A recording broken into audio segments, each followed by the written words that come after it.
오늘 장면은 예수님께서 십자가에 못 박히시는 그런 장면이에요. 그리고 참으로 애통하고 안타까운 일이 아닐 수가 없는 거죠. 그 앞전에 보면 빌라도에 의해서 이 사형이 연도되어집니다.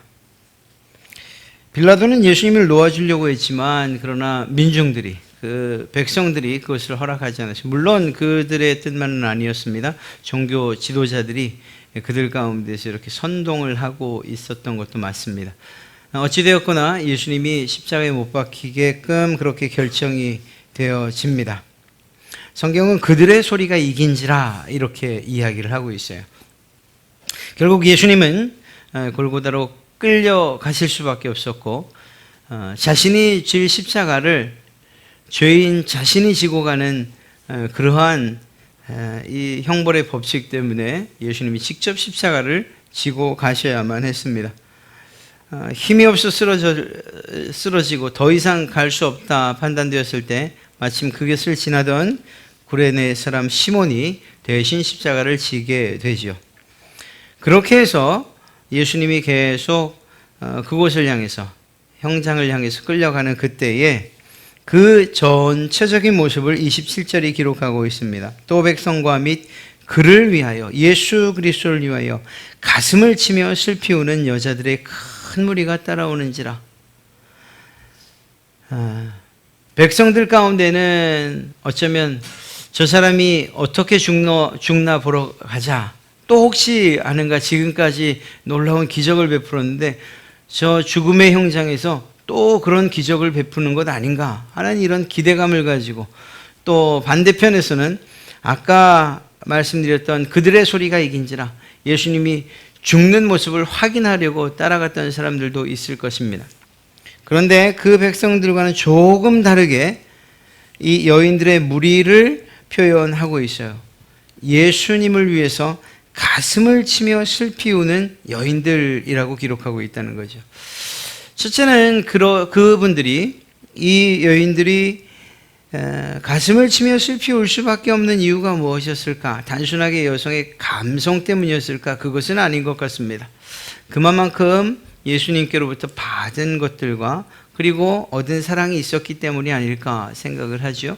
당시가 여성에 대한 차별이 매우 심했던 그러한 때로 친다면 예수님께서 사역했을 때에 예수님께서 은혜를 베풀고 그들에게 죄 사함의 놀라운 그러한 은혜와 그리고 또 그러한 선언들, 그리고 그분을 따르던 무리들, 그리고 그분이 상대했던 그러한 대상들을 보니 그 가운데 여인들이 꽤 있더라 하는 것을 알 수가 있습니다. 그러니까 사회적으로 편견이 있던 시대에 약자의 편에 있던 그러한 여인들을 대변하는 그러한 분으로 우리가 일차적으로 볼 수가 있고, 또 그런 상황 가운데서 은혜를 입은 사람들이 예수님의 죽음을 안타까워하고 가슴을 치고 슬피 울면서 예수님의 뒤를 따라갔던 것을 알 수가 있죠. 일반적으로는 이것이 그냥 보편적인 상황입니다. 대부분의 교회에도 예수님께, 즉 하나님께로부터 받은 사랑과 은혜에 대해서 잊지 않는 사람들, 그리고 또 구원 받은 이 사실에 대해서 감사하는 사람들이라면 대부분 다 가슴을 치며 슬피 울며 예수님의 뒤를 따라가는 이러한 무리에 속할 수 있다고 생각합니다. 그런데 오늘 우리가 읽었던 말씀에 좀 더 깊은 곳으로 들어가 보면 예수님의 십자가를 뒤따르던, 예수님이 십자가를 지고 가실 때 그 뒤를 따르던 무리와는 다르게 최종적으로 십자가 밑에 있었던 사람들에 대해서 성경 기록을 하고 있어요. 사실 본문을 잡는다면 더 정확하게는 그 본문이 맞을 것 같습니다만 오늘은 누가복음으로 잡았어요. 요한복음을 보면 바로 그러한 내용에 대해서 잘 기록을 하고 있어요. 그 예수님의 십자가 밑에 있었던 여인들이 누군가에 대해서 말이죠. 19장 26절과 27절을 보면 예수께서 자기의 어머니와 사랑하시는 제자가 곁에 서 있는 것을 보시고 자기 어머니에게 말씀하시되 여자여 보소서 아들이니이다 하시고 또 제자들에게 이르되 보라 내 어머니라. 이렇게 예수님을 소개하는 이 일을 이야기하면서 25절에 예수의 십자가 곁에는 그 어머니와 이모와 글로바의 아내 마리아와 막달라 마리아가 섰다, 이렇게 이야기를 하고 있습니다. 물론 이것이 인원이 4명인지 5명인지 정확하게 구분되어져 있진 않아요. 그러나 몇 명의 여인들, 아까 말씀드렸던 슬피 울며 가슴을 치며 따르던 수많은 여인의 무리가 있었던 반면에 예수님의 십자가 아래에는 손가락을 셀 수 있는 사람들이 그 자리에 있었다는 것을 알 수가 있습니다. 이들이 이렇게 큰 무리로 따르던 사람들이 예수님을 사랑하지 않았다는 건 아니에요. 예수님의 그러한 은혜를 입지 않았다는 것도 아니에요. 그러나 정말 예수님을 사랑하는 사람들은 이렇게 예수님의 십자가 밑에까지 따라갔던 이 사람들이라고 감히 이야기할 수 있지 않겠는가 하는 것을 이야기합니다. 예수님의 12제자가 예수님을 사랑했을까요? 당연히 사랑했죠. 그래서 그들은 호언장담합니다. 우리는 예수님을 절대 떠나지 않을 것입니다 라고 말이죠. 그런데 그 11명의 제자, 12명의 제자 가운데 한 명은 예수님을 팔아버렸고 나머지 10명은 도망가 버렸고 단 한 명만이 예수님의 십자가 밑에 나와 있었어요. 바로 요한이죠. 이렇게 물론 이들의 마지막 삶을 보면 하나님께 정말 예수 그리스도를 사랑하는 마음으로 목숨까지 바쳐서 순교하면서 예수님을 섬겼던 것을 알 수 있어요. 그러나 적어도 그 순간을 살핀다면 예수님을 누가 사랑했느냐, 누가 더 뜨겁게 사랑했느냐에 대해서는 이견이 없을 것 같습니다. 이유가 있죠. 예수님의 십자가 밑에 있는다는 이 사실이 무엇을 의미하는가 하는 거예요.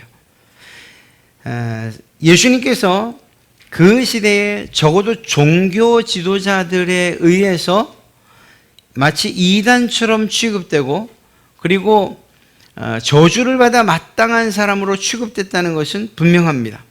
그리고 예수님께서 예언하셨던 그런 일이 있을 것이라고 말씀하셨던 것처럼 베드로는 예수님을 부인해요. 예수님과 함께 무리를 지었던 사람, 예수님의 제자들이었다는 이 사실을 부인해요. 이유가 무엇이었을까요? 예수님처럼 똑같이 죽음을 당할 수 있는 위기에 있었다는 것 때문이었어요. 예수님 한 사람만이 잡히는 것이 아니라 예수님을 추종하던 모든 사람들까지도 예수님이 당한 그러한 고난과 고통 가운데 들어갈 수 있음을 알았기 때문에 도망간 것이죠. 그렇게 본다면 예수님의 십자가 아래까지 가서 예수님의 마지막 임종을 지켰다는 이 사실, 이 요한이 그 자리에 있었다는 사실은 예수님을 얼마나 사랑했는가, 그리고 예수님을 얼마나 신뢰했는가 하는 이 사실을 알 수가 있습니다. 마찬가지죠. 많은 무리가 슬피 울며 가슴을 치며 따랐지만 그러나 최종적으로 예수님의 십자가 그 밑에 있었던 여인들, 그들의 수는 그렇게 많지 않았다는 것을 알 수가 있습니다. 앞에 있는 무리들이 가짜였고 뒤가 진짜다, 이런 말씀을 드리려고 하는 게 아니에요. 더 헌신된 자리가 있을 수 있다는 것을 말씀드리는 겁니다. 그리고 그 헌신은 결국은 결론 삼아 말씀드리면 예수님을 뜨겁게 사랑하는 그 사랑과 비례한다는 것을 알 수가 있어요. 에스더 여전도회뿐만 아니라 저희 교회 모든 성도들이 난 예수님을 사랑합니다, 누구나 그렇게 이야기하고 또 그것이 사실이에요.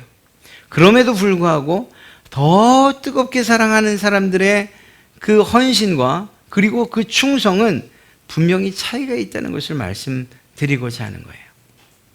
그리고 바라기는 에스더 여전도회, 그리고 또 뿐만 아니라 다른 모든 분들도 주님을 더욱 뜨겁게 사랑합니다 라는 이러한 고백과 그리고 그것에 걸맞는 그러한 우리의 헌신과 충성들이 있기를 소망하는 마음으로 이 말씀을 드리려고 합니다. 예수님이 못 박히신 십자가 밑에 있었던 첫 번째 여인, 바로 예수님의 어머니 마리아이죠. 오늘 우리가 오전 예배도 봤지만 마리아가 가브리엘로부터 은혜 받은 자요 라고 그렇게 참 축복된 말을 들은 것 같았지만, 그러나 세상적으로 볼 때는 예수님을 자식으로 아들로 둔 어머니, 그 어머니의 마음은 매 순간순간마다 불안할 수밖에 없고 그리고 아플 수밖에 없는 상황이었습니다. 예수님을 잉태한 그때부터 그 어머니의 마음은 찢어질 수밖에 없었어요. 세상 사람들의 편견과 그리고 또한 손가락질이 있을 수 있었기 때문이죠. 심지어는 돌에 맞아 죽을 수도 있는 그런 상황이었어요. 그럼에도 불구하고 하나님께서 그에게 베푸신 은혜라고 믿고 그 아들을 낳게 되죠. 낳은 곳이 참으로 안타까워요. 마구간이었어요. 또 그것도 그렇게 준비된 것이 아니었습니다. 마치 쫓겨가듯이 그렇게 피난 가듯이 그런 길에서 예수님을 낳을 수밖에 없었던 거죠. 부모님으로서 이런 상황들을 미안해하지 않을, 안타까워하지 않을 부모가 있겠습니까? 어느 부모가 자식을 낳는데 그냥 아무 곳에서나 이렇게 낳고 싶어 하겠어요? 더 좋은 곳, 더 깨끗한 곳, 잘 준비된 곳, 이러한 곳을 찾는 것은 당연한 일이죠. 그러나 그럴 수 없었어요. 그리고 또 이 2살 미만의 어린아이들을 죽인다는 이러한 이야기 때문에 결국 피난을 가실 수밖에 없었고, 그리고 또 그뿐이었습니까? 예수님이 자라던 당시, 그리고 30세가 지나면서 공생애에 들어가면서는 예수님이 하시는 그 일들 하나하나 그가 한 이야기 때문에, 그리고 들려오는 소식 때문에 마리아의 마음은 정말로 무거워지고 힘들어질 수밖에 없었을 거예요. 아들이 이단이라는, 마치 이단처럼 여겨지는 이러한 상황, 종교 지도자들, 그 사람들이 보편적으로 갖고 있던 이러한 유대교와는 전혀 다른, 그곳에서는 전혀 상상할 수 없는, 내가 바로 하나님이라, 내가 하나님의 아들이라고 하는 이렇게 저주받을 만한 소리를 자신의 아들이 하고 있다는 이야기를 들을 때에 마리아의 마음이 덜컥덜컥 내려앉았을 것입니다. 그럼에도 불구하고 오늘 봤던 것처럼 그가 여전히 심지가 굳게, 그리고 또 아들을 응원하면서 마지막 아들의 죽음의 자리까지 있을 수 있었던 이유는 무엇인가 하면 하나님께서 해주셨던 약속 때문이었죠. 다윗의 왕위를 그를 통해 세우시고 다스리겠다는, 그 나라를 견고케 하시겠다는 하나님의 약속이 있었기 때문에 이 모든 고통과 어려움을 다 이겨낸 줄로 믿습니다. 그렇죠. 아들이었기 때문에 그 자리에 있을 수밖에 없을 거예요. 또 우리가 누가 있었는가 살펴보니 예수님의 이모라고 표현되어 있습니다. 마가복음 15장 40절 말씀을 보면 거기에 또 기록되어 있는데, 거기 나오는 살로메라고 하는 여인이 예수님의 이모였을 것이다. 즉 마리아의 여동생이 되는 거죠. 마태복음 20장 20절을 보면 그때 세베대의 아들의 어머니가 그 아들들을 데리고 예수께 와서 절하며 무엇을 구하니, 이때에 요한과 야고보의 바로 그 어머니가 마리아의 여동생, 그리고 또 예수님께는 이모가 되죠. 이러한 상황들을 볼 때에 사실은 이모였으니까 혹시 이렇게 쉽게 청탁을 한 것이 아니었겠는가 하는 생각도 합니다. 그런데 이러한 기대와는 다르게 예수님에게 큰 오히려 책망을 듣게 됩니다. 마음이 무너질 수 있죠. 야, 이거 뭐 조카한테 이런 소리를 들어야 되는가 싶은 그런 마음도 있을 겁니다. 거절당했어요. 이러한 상황, 이러한 부탁이 거절당하고 그래서 마음이 상할 수도 있는데 그럼에도 불구하고 참으로 감사하게 이 살로메는 끝까지 예수님을 따르고 결국은 예수님의 십자가 아래까지 오게 되는 것을 보게 됩니다. 그리고 그의 아들들은 놀랍게도 야고보는 첫 번째 순교자가 되고 그리고 요한은 지금 예수님의 발밑에 와 있어요. 마음이 상하고 감정이 상해서 이제는 비록 족하지만 난 도저히 못 따라다니겠다 이렇게 말할 수도 있는 상황이었지만 그 모든 것들을 다 오히려 이겨내는 모습들을 보게 됩니다. 그리고 그 두 아들은 사도로서 예수님 못지않은 그러한 복음의 전파자가 되어서 순교하는 모습들을 보게 됩니다. 또 막달라 마리아가 그 아래에 있었습니다. 막달라 마리아에 대한 이야기는 기본적으로 그가 죄인이었다는 이러한 사실과 연결되어집니다. 7 귀신이 들렸다고도 말하기도 하고요. 그러니까 그는 이 막달라 마리아는 예수님을 만나지 않았더라면 정말 그의 삶이 완전히 망가진 채 살 수밖에 없는 그러한 여인이었어요. 그런데 그가 예수님을 만났죠. 오히려 예수님이 그를 찾아왔다고 해도 틀리지 않습니다. 예수님께서 찾아와 막달라 마리아의 인생을 완전히 변화시켜 주셨어요. 예수님을 만난 것이 그의 삶의 전환점이 되었던 것입니다. 귀신으로부터 해방될 수 있었고요. 비록 사람들은 여전히 죄 많은 사람, 여인 이렇게 손가락질 할 수 있었을지 모르지만 그 여인의 마음 가운데는 이미 충분한 해방감을 누리면서 주님께서 베푸신 그러한 구원의 역사가 다른 사람의 것이 아닌 내 것이라고 이렇게 믿으면서 오히려 신앙 안에서 이 믿음 안에서의 자유를 누리고 있지 않았겠습니까? 죄가 아무리 많아도 예수님 앞에 나오면 이 모든 것들이 해결된다는 확실한 믿음을 경험적으로 가지고 있었던 여인, 바로 막달라 마리아라고 이야기할 수 있어요. 그에게 나타났던 모든 일들은 기적과도 같은 일이었습니다. 체험적인 일이었고요. 이것이 결국은 예수님 앞으로 나오게 했던 것 아니겠는가? 예수님의 그 십자가 밑으로. 그리고 그 십자가 밑은 다시 말씀드리지만 매우 위험하기까지 한 자리였어요. 예수님을 끝까지 추종하는 자가 누구인지 한눈에 보여지는 자리였고, 오늘 우리가 읽진 않았습니다만 그러나 그 뒤편을 보면 예수님의 십자가 주변에 있었던 사람들이 어떤 사람들인가에 대해서 기록하고 있는데, 그 자리에는 예수님을 직접적으로 비웃는 로마 병정들도 있었고 관리들도 있었어요. 예수님을 죄인처럼 취급하는 그러한 자들이 있었던 그러한 자리입니다. 그렇다고 한다면 그들의 입장에서는 그 예수님의 발 아래 무릎을 꿇고 오열하는 그들도 역시 죄인으로 취급될 수밖에 없었고, 선언만 되지 않았지 십자가에 함께 못 박혀야 될 자들로 취급되기에 충분했던 것이죠. 그럼에도 불구하고 이러한 사람들의 비난과 그리고 또한 조롱과 그리고 죄인처럼 여기는 이러한 그들의 시선이 있었음에도 불구하고 예수님의 발 아래에 그 십자가 아래를 지켰다, 예수님의 임종을 지켰다라는 이 사실, 앞서 말씀드렸던 것처럼 모성애였기 때문에,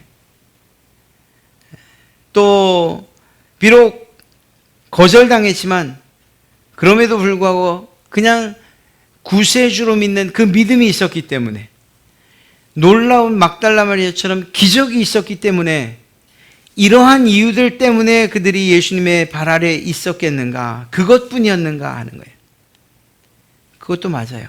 모성애 때문에 있을 수 있고 믿음 때문에 있을 수 있고, 놀라운 기적을 체험했기 때문에 예수님을 떠나지 않고 그분 아래에 있을 수 있었을 거예요. 그러나 그보다 더 큰 이유를 찾는다고 하면 예수님을 그 누구보다 뜨겁게 사랑한 이 사랑이 있었기 때문이라고 말할 수 있어요. 단순히 모성애가 아니고 하나님이 약속해 주신 그 약속을 믿고, 그리고 구속주로서, 구세주로서, 메시아로서 하나님의 약속을 이룰 자로서 신뢰하고 사랑했던 그 사랑의 마음이 있었고, 비록 요청을 거절당하고 그래서 마음이 상할 수도 있었지만 그 믿음 때문만이 아니라 예수님을 뜨겁게 사랑하는 그 사랑이 있었기 때문에, 막달라 마리아도 마찬가지죠. 단순하게 기적을 체험했기 때문이 아니라 그 기적 안에서 자신에게 베풀어졌던 뜨거운 사랑이, 예수님의 사랑이 있었기 때문에, 그 사랑을 경험했기 때문에, 그 사랑 때문에 그 십자가의 밑에 있을 수 있었더라는 것입니다. 예수님을 사랑하는 마음이 없으면 그 자리를 결코 찾아올 수도, 그리고 그 자리를 지킬 수도 없었을 거라는 거예요. 예수님의 몸된 교회라고 하는 우리 교회, 우리 갈릴리 교회, 누가 과연 이 갈릴리 교회 안에서 마치 예수님의 십자가 밑에 있는 것처럼 그 자리를 지키고 우리가 있어야 할 곳에 있는가? 그리고 헌신하고 충성하는가? 그냥 단순하게 관계 때문에, 내가 빚진 것이 있어서, 아니면 그냥 단순히 그냥 사람들이 좋아서, 혹은 목사님 또 성도들 간의 사이가 괜찮아서, 이런 이유들 때문에, 그래서 세상이 말하는 인간적인 관계들 때문에 이 교회가, 그리고 또 여러분들이 있어야 할 자리에 있게 되는가? 그럴 수 있어요. 그러나 그것은 어쩌면 쉽게 무너질 수 있는, 그리고 우리가 쉽게 자리를 떠날 수 있는 그러한 좀 불안한 헌신이라고 이야기할 수 있습니다. 보세요. 교회에서 마음이 다치고 또 상처나면 그분들이 쉽게 할 수 있는 일들, 정말 기도하거나 또 정말 때로는 잠시 쉬거나 하는 이런 일들이에요.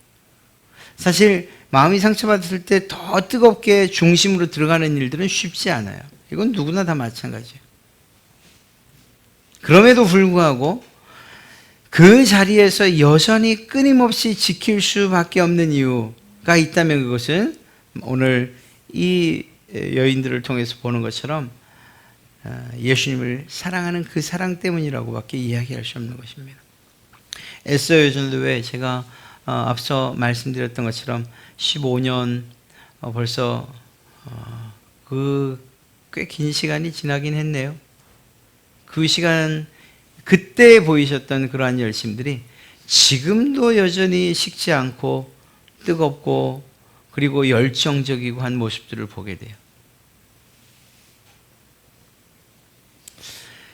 그때에도 정말 교회의 어떠한 일들이나 해야 될 책임이라고 여겨지는 일들에 대해서 정말 몸 상하는 것 생각하지 않고 헌신하고 충성했던 그 모습이 지금도 15년이 지났음에도 불구하고 여전히 변함이 없다는 거예요. 그분이 성격 때문에? 아니면 그냥 교회가 좋아서? 그냥 사람들이 좋고 에스더회라는 그런 모임이 좋아서? 그럴 수가 없죠. 그건 아니에요. 그보다 더 중요한 바로 예수님에 대한 뜨거운 사랑이 있기 때문에 그런 헌신과 충성이 유지되는 것 아니겠는가, 이러한 생각을 해보게 됩니다. 마치 예수님의 십자가 밑에 모였던 이 여인들처럼, 세례 요한처럼, 이 요한 사도처럼 말입니다. 이러한 일들이 우리 에스더회뿐만 아니라 다른 모든 성도들에게도 있어야 할 줄로 믿습니다. 우리가 헌신한다 할 때에 앞서 말씀드렸던 것처럼 내가 믿음이 뜨거워서, 내가 경험한 이 놀라운 체험과 기적 때문에, 다른 여러 가지 이유가 있을 수 있지만 그보다 더 중요한, 그리고 흔들려서는 안 되는 이유가 있다면 그것은 내가 예수님을 사랑하니까, 이것이 이유가 되어야 할 줄로 믿습니다. 에스더회뿐만 아니라 다른 모든 분들도 마찬가지예요. 우리에게 주님이 충성해라 이렇게 말씀하시는 것 같지만, 그러나 내가 그러면 말씀에 순종해서 책임감과 의무감을 가지고 충성하겠습니다 라고 하는 이러한 시작은 언제든지 좌절될 수가 있어요. 그러나 충성해라고 하지 않아도 내가 저 사람을 정말 사랑한다면 모든 것을 다 주고 싶은 마음이 생길 수밖에 없어요. 모든 것들을 다 포기하고 싶은, 그러면서도 그 사랑하는 사람을 높이고 또 그가 잘 되는 것들을 기대하는 것, 이것이 사랑으로부터 시작된 충성과 헌신이기 때문인 것입니다. 어떤 의무감이 아니라, 책임감이 아니라 사랑 때문에. 주님께서 우리에게 베풀으신 사랑을 깊이 묵상하면 묵상할수록, 그리고 그 사랑의 무게를 느끼면 느낄수록 우리는 더 겸손히 하나님 앞에 우리의 삶을 드리게 될 줄로 믿습니다. 제가 중직자의 정의를 그렇게 드렸잖아요. 직분에 있어서 높은 자리, 그리고 좀 더 높은 자리, 이런 어떤 수직적 서열이 아니고, 정말 중직자는 하나님의 사랑을 무겁게 느끼는 사람들이라고요. 예수님께서 우리에게 베푸신 사랑을 무겁게 느끼는 사람. 그래서 그 사랑의 무게에 그냥 허리가 점점 굽어서 나도 어쩔 수 없이 겸손해지는 사람, 그 사람들을 중직자라고 부르는 거예요. 그리고 그런 중직자들이 있는 교회가 참으로 복된 교회가 되는 거예요. 세상의 지위처럼 여겨서 내가 권사인데, 내가 정말 이 교회에서 몇 년을 헌신했는데, 그래서 어깨가 펴지고 허리가 펴져서 목이 꼿꼿해지는 이런 중직자가 아니고, 그것이 중직자가 아니고, 하나님께서 내게 베푸신 사랑이 생각하면 생각할수록 기억하고 기억하면 할수록 그 사랑의 무게가 너무 무거워서 허리를 펼 수 없을 정도로 그 무게에 짓눌려 허리가 굽어진, 그래서 겸손해지고 더 겸손해진, 그리고 섬기는 이런 사람들을 중직자라고 이야기하는 것 아니겠습니까? 이미 우리 에스더 여전도회 그러한 모습으로 주를 섬기고 계신 줄로 믿습니다. 참 제가 한때는 그거 그만하세요. 참, 저는 그 일들이 너무 힘들 거라고 생각을 해서 그랬던 거예요. 사업하는 거, 그것도 그만하세요. 그것도 힘드셔서 그렇다고 생각을 했어요. 그것을 그만두는 게 낫다고 생각을 했던 거예요. 그러나 그 마음을 제가 모르는 건 아니에요.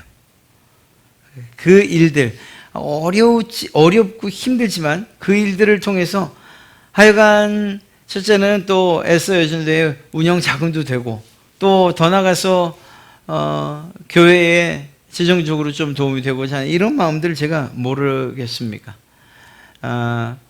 성경학교 하면 성경학교 하는 대로, 또 수련회 하면 수련회 하는 대로 그 아이들에게 정말 노동이잖아요. 노동, 그 폐지 모으는 거, 그리고 또 갖다 주는 거, 이런 것들.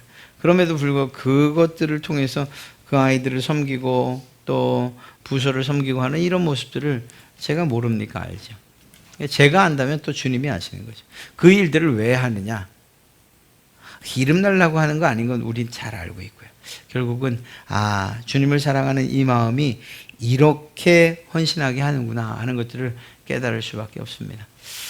이러한 에스더 여전도회가 기도했던 것처럼 모든 회원들이 더 건강하시고 또 더 힘있게 주일에 충성하시고 헌신하실 때, 또 그 모습들을 보면서 루디아, 또 마리아, 또 다른 기관과 부서들이 다 그 모습을 따라서 신앙의 아름다운 그러한 전통을 이어가는 그러한 교회가 되면 얼마나 좋겠습니까? 이러한 마음들을 오늘 이 헌신 예배를 담아서, 첫째는 지금 하고 있는 헌신들 잘하고 계시다는 것을 말씀드리고, 또 한 가지는 그럼에도 불구하고 그 헌신의 시작이 예수님을 사랑하는 것 때문이, 그 이유가 되시기를 다시 한번 간절히 부탁드립니다. 그래서 예수님 사랑하는 그런 마음으로 헌신하시고 충성하시고 지금보다 더 뜨겁게 예수님을 사랑하시는 그런 여러분 되시기를, SOF뿐만 아니라 다른 모든 분들도 그러한 사랑으로 주 앞에 헌신하는 자들 되시기를 주님의 이름으로 축복합니다.